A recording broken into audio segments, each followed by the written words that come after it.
जयशंकर की बेबाकी का राज। क्यों भारत के विदेश मंत्री वैश्विक मंचों पर रहते हैं इतने बेबाक? बशीर बद्र साहब की एक शायरी है, मैं बोलता हूँ तो इल्जाम है बगावत का, मैं चुप रहूं तो बड़ी बेबसी सी होती है। भारत के विदेश मंत्री सुब्रमण्यम जयशंकर का बेबाक अंदाज तो आपने देखा होगा। कई बार आप भी सोच रहे होंगे कि कोई विदेश मंत्री इतना बेबाक कैसे हो सकता है। तो आज हम इस राज का पर्दा उठाएंगे और आपको बताएंगे जयशंकर के इतने मुखर होने की मुख्य वजह। पर यहाँ सबसे बड़ा सवाल है कि जयशंकर को ये बेबाक अंदाज मिला कहां से?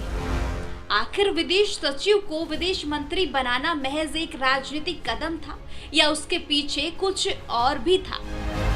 आपको जानकर हैरानी होगी कि आम बच्चों का जीवन जहां खेल कूद में बीतता है, वहीं जयशंकर का बचपन विदेश नीति और कूटनीति की बातों में बीता। एस जयशंकर को यह स्टाइल अपने पिता से विरासत में मिला है।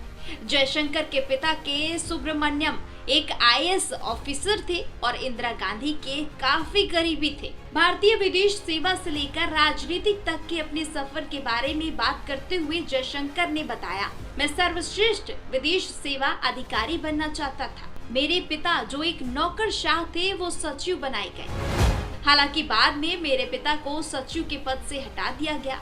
साल 1979 में जनता सरकार थी। मेरे पिता उस समय के सबसे कम उम्र के सचिव बने थे। जयशंकर के पिता उस समय के सबसे कम उम्र के सचिव बने थे। अपने पिता की बात करते हुए जयशंकर बताते हैं कि मेरे पिता बहुत ईमानदार व्यक्ति थे, लेकिन राजीव गांधी के प्रधानमंत्री बनने के बाद उनकी अनदेखी की गई और उनके जूनियर को कैबिनेट सेक्रेटरी बना दिया गया था। के सुब्रमण्यम उस दौर के सबसे तेज तर्रार नौकरशाह थे। उस वक्त उनके एक लेक्चर को लेकर काफी हंगामा हुआ था। वो साल था 1960। इस दौरान लंदन के इंस्टीट्यूट फॉर स्ट्रेटेजिक स्टडीज में एक सेमिनार का आयोजन किया गया। सेमिनार में के सुब्रमण्यम एक युवा विजिटिंग स्कॉलर के रूप में खड़े होते हैं और हिरोशिमा से वियतनाम तक पश्चिमी भागीदारी के मुद्दे पर बोलना शुरू करते हैं। लेक्चर इतना दमदार था कि लेक्चर खत्म होते होते हंगामा भी शुरू हो गया। और फिर क्या था, इस घटना के बाद के सुब्रमण्यम को कभी इनवाइट नहीं किया गया।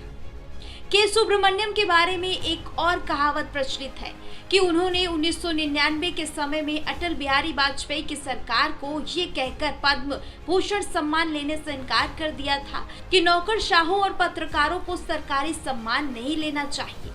लेकिन इन सभी बातों के इतर के सुब्रमण्यम को सबसे ज्यादा इस बात के लिए याद किया जाता है, भारत का परमाणु समझौता भी इनकी ही देन है।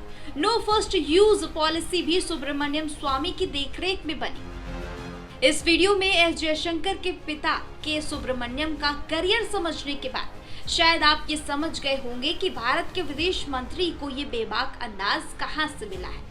साथ ही मोदी सरकार का उनको विदेश मंत्री बनाना एक सोची समझी रणनीति का हिस्सा है। Bureau report, MV network.